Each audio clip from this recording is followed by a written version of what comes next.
कभी सोचा है कि एक छोटे से आइलैंड पे बसने वाली एक नेशन जिसके चारों तरफ पानी के अलावा और कुछ नहीं था, ना तो कोई मिनरल्स, ना ही गोल्ड रिजर्व्स और ना ही कोई ऑयल, वो कैसे दुनिया के अमीर तरीन मुल्कों में से एक बन गई?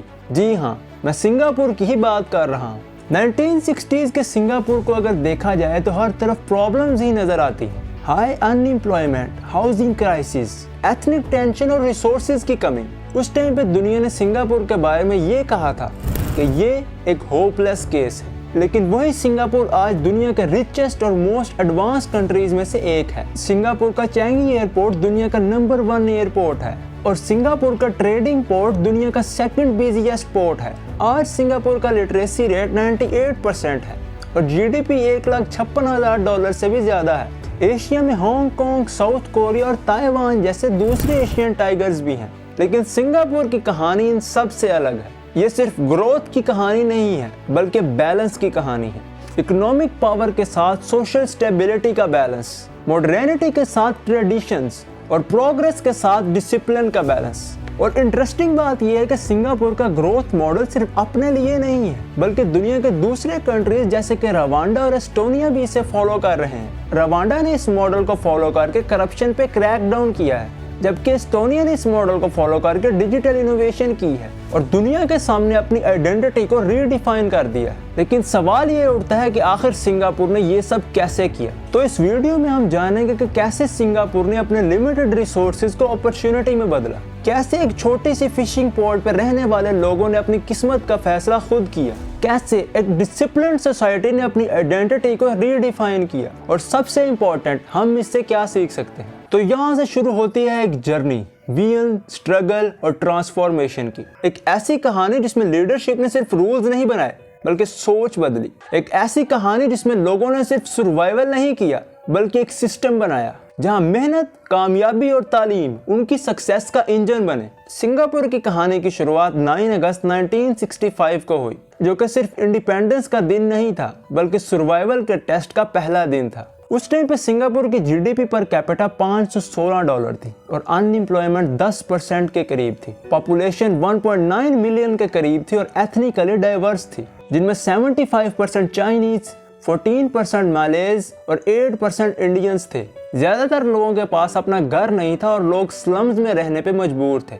उस टाइम पे सिंगापुर को एक ऐसे शख्स की जरूरत थी जो कि इनकी डायरेक्शन को डिफाइन करता। अब जैसे हर कहानी का एक हीरो होता है, तो सिंगापुर की कहानी का भी एक हीरो है और वो है इनके president Lee Kuan Yew. Singapore की इंडिपेंडेंस के वक्त उनकी आंखों में आंसू थे और उन्होंने ये कहा कि ये उनके लिए एक बहुत दुख का वक्त है, क्योंकि अब वो मजीद अपने आप को मलेशियन नहीं कह सकते, क्योंकि अब वो सिंगापुरियन है। I mean, for me, it is a moment of anguish because really, Singaporean, I can't call myself a Malaysian now. उन्होंने अपने लोगों से कहा कि आपको परेशान होने की जरूरत नहीं है। वो दुनिया के सामने एक ऐसी नेशन की एग्जाम्पल सेट करेंगे जहां तमाम लोग बराबर होंगे। There's nothing to be worried about.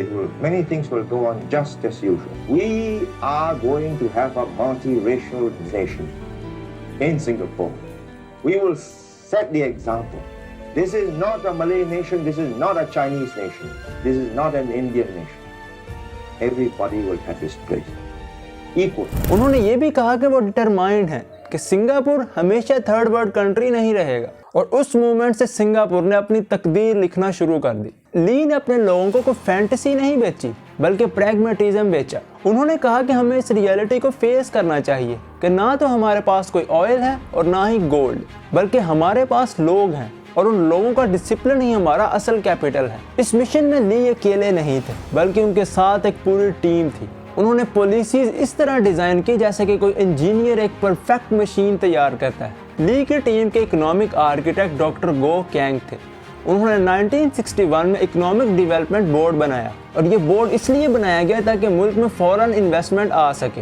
इसी इकोनॉमिक बोर्ड ने दुनिया की बड़ी मल्टीनेशनल कंपनीज को सिंगापुर इनवाइट किया। उन्होंने इन्वेस्टर्स को अट्रैक्ट करने के लिए उस टाइम पे सबसे कम टैक्स रेट रखा, जो कि सिर्फ 17% था और इसी वजह से बड़े नाम जैसे कि टेक्सास इंस्ट्रूमेंट्स और फिर बाद में गूगल और मेटा जैसी कंपनीज यहाँ पे लो टैक्स रेट और स्टेबल एनवायरनमेंट की वजह से आई और 1970 तक तकरीबन 300 मल्टीनेशनल कंपनीज सिंगापुर में इन्वेस्ट कर चुकी थी और इन्हीं मल्टीनेशनल कंपनीज की ग्रोथ ने सब कुछ बदल के रख दिया। 1980 तक तक अनएम्प्लॉयमेंट सिर्फ 3% पर पहुंच गई। इकोनॉमिक डेवलपमेंट बोर्ड के साथ साथ डॉक्टर गो ने सिंगापुर की एजुकेशन पे भी फोकस किया। उन्होंने इंश्योर किया कि एजुकेशन और इंडस्ट्री एक ही रिदम में चले और इसका रिजल्ट ये हुआ कि 1980 तक सिंगापुर का लिटरेसी रेट 90% क्रॉस कर गया।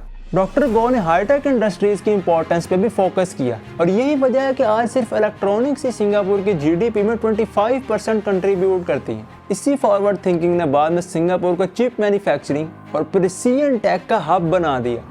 प्रेसिडेंट ली की इस टीम के एक और मेंबर लिम किम सैम थे जो कि हाउसिंग एंड डेवलपमेंट बोर्ड के मास्टरमाइंड थे और इसी हाउसिंग एंड डेवलपमेंट बोर्ड ने लोगों को घर मुहैया किए जिसकी वजह से लोगों में यूनिटी आई। उन्होंने ये इंश्योर किया कि इन घरों के नेबरहुड में सब लोग इकट्ठे रहें ताकि किसी भी किस्म का कोई भी रेसिज्म डेवलप ना हो। इस बोर्ड ने लोगों को सिर्फ घर नहीं दिए बल्कि कॉन्फिडेंस भी दिया। स्टार्ट में सिर्फ 9% लोगों को ही घर दिए गए, लेकिन ये एक नए सिंगापुर की फाउंडेशन थी। इन घरों ने सिंगापुर के लोगों को अपनाइयत का एहसास दिया। एथनिक कोटास के जरिए ये मेक श्योर किया गया कि कोई भी ग्रुप डोमिनेट ना करे और इसी ने लॉन्ग टर्म पीस एस्टेब्लिश किया। उस टाइम पे ली की टीम के फॉरेन मिनिस्टर एस राजा थे। उन्होंने अपनी डिप्लोमेसी के जरिए सिंगापुर में अमन कायम करने के लिए बहुत कोशिश की। इससे ये प्रूव होता है कि प्रेसिडेंट ली की टीम एक ऑर्केस्ट्रा थी जहां हर मेंबर अपना इंस्ट्रूमेंट बजाता था, लेकिन इन सब की धुन सिर्फ एक थी, डेवलपमेंट। प्रेसिडेंट ली ने एक्सपोर्ट लेड इंडस्ट्रियलाइजेशन से स्टार्ट लिया, मतलब दुनिया के लिए काम करो, उनके लिए बनाओ और उन्हीं से पैसा कमाओ। और फिर इंपोर्ट सब्स्टिट्यूशन से एक्सपोर्ट लेड इंडस्ट्रियलाइजेशन का स्टार्ट हुआ और इस टाइम पे सिंगापुर एक ऐसी जगह पे पहुंच गया था जहां वो दुनिया को ये कह रहा था कि अब हम आपका मुकाबला करने के लिए तैयार हैं। ली ने करप्शन एंड इन्वेस्टिगेशन ब्यूरो बनाया और करप्शन पे वॉर डिक्लेयर कर दी और यहाँ से सिंगापुर का क्लीन गवर्नेंस रेवोल्यूशन स्टार्ट हुआ। ये एक ऐसी एंटी करप्शन बॉडी थी जिसने सिंगापुर को दूसरे कंट्रीज जैसे कि मलेशिया की एथनिक पॉलिटिक्स से डिफरेंट कर दिया। 1970s और 80s सिंगापुर में इंडस्ट्रियल रेवोल्यूशन के साल थे और अब तक सिंगापुर ट्रेडिंग पोर्ट से मैन्युफैक्चरिंग हब बन चुका था और सिंगापुर का जूरोंग इंडस्ट्रियल स्टेट जो कि कभी फ्रॉग्स और मड से भरा रहता था, आज वहाँ 50,000 लोगों को नौकरियां मिल चुकी थी। अब सिंगापुर के एक्सपोर्ट्स 52 बिलियन सिंगापुरियन डॉलर से बढ़ चुके थे और अनएम्प्लॉयमेंट सिर्फ 3% पे आ गई थी। 1990 से 2000 तक सिंगापुर ने फैक्ट्री से फाइनेंस तक का सफर तय किया। मॉनेटरी अथॉरिटी ऑफ सिंगापुर अब 3 ट्रिलियन सिंगापुरियन डॉलर से भी ज्यादा के एसेट्स को मैनेज कर रही थी। जो चेंगी एयरपोर्ट जो कि 1981 में ऑपरेशनल हुआ था, अब 38 मिलियन पैसेंजर्स को हैंडल कर रहा था और हर साल वर्ल्ड्स बेस्ट एयरपोर्ट का अवार्ड भी जीत रहा था। मल्टीनेशनल कंपनीज अब सिर्फ मैन्युफैक्चरिंग में नहीं बल्कि फाइनेंस और बायोमेडिकल्स में भी आ चुकी थी।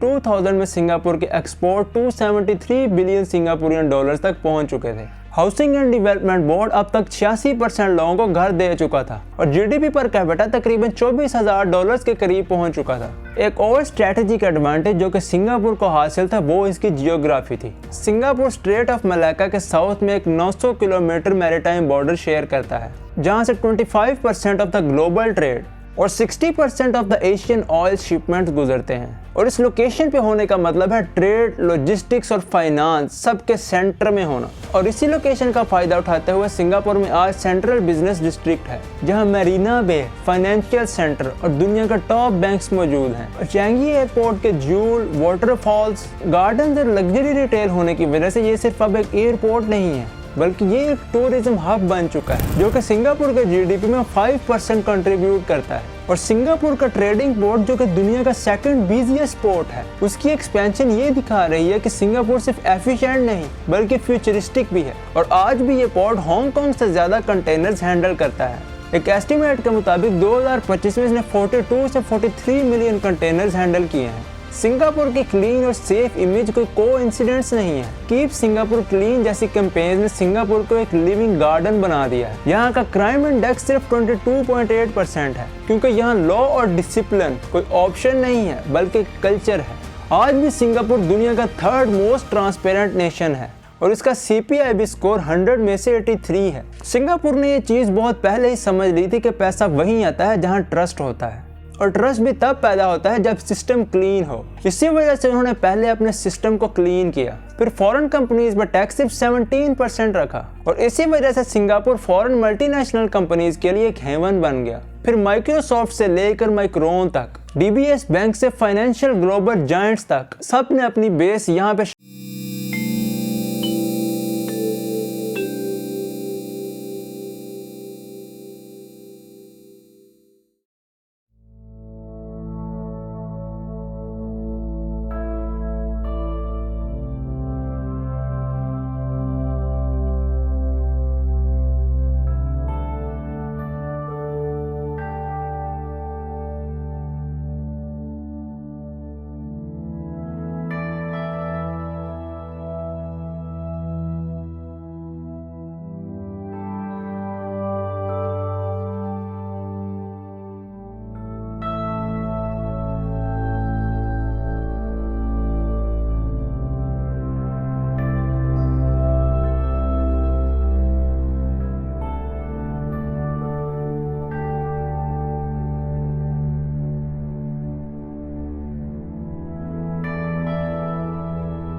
प्रोफाइल लोगों को भी प्रोसिक्यूट किया है और उनका मैसेज बिल्कुल क्लियर था कि कोई भी कानून से बालातर नहीं है। सिंगापुर की जर्नी एक पावरफुल रिमाइंडर है कि सक्सेस सिर्फ पैसे या टेक्नोलॉजी से नहीं आती, उसके लिए विजन, ईमानदारी और डिसिप्लिन भी चाहिए। एक छोटे से आइलैंड में रहने वाले लोगों ने दुनिया को ये सिखाया है कि जब लीडरशिप विजनरी और नेशन एक डायरेक्शन में चले तो इम्पॉसिबल को भी पॉसिबल किया जा सकता है। आज सिंगापुर सिर्फ एक कंट्री नहीं है बल्कि एक ब्लूप्रिंट बन चुका है, एक मॉडल, एक ऐसा मॉडल जो कि ये कह रहा है कि अगर रिसोर्सेज कम है तो दिमाग और इंटीग्रिटी से काम लो। और शायद इसमें एक साइलेंट मैसेज भी है कि हर डेवलपिंग नेशन के अंदर एक सिंगापुर छुपा होता है, बस उसे जगाने के लिए चाहिए एक प्रेसिडेंट ली जैसा विजन और उसके लोगों में ये बिलीफ होना चाहिए कि हाँ, हम ये कर सकते हैं। Thank you very much.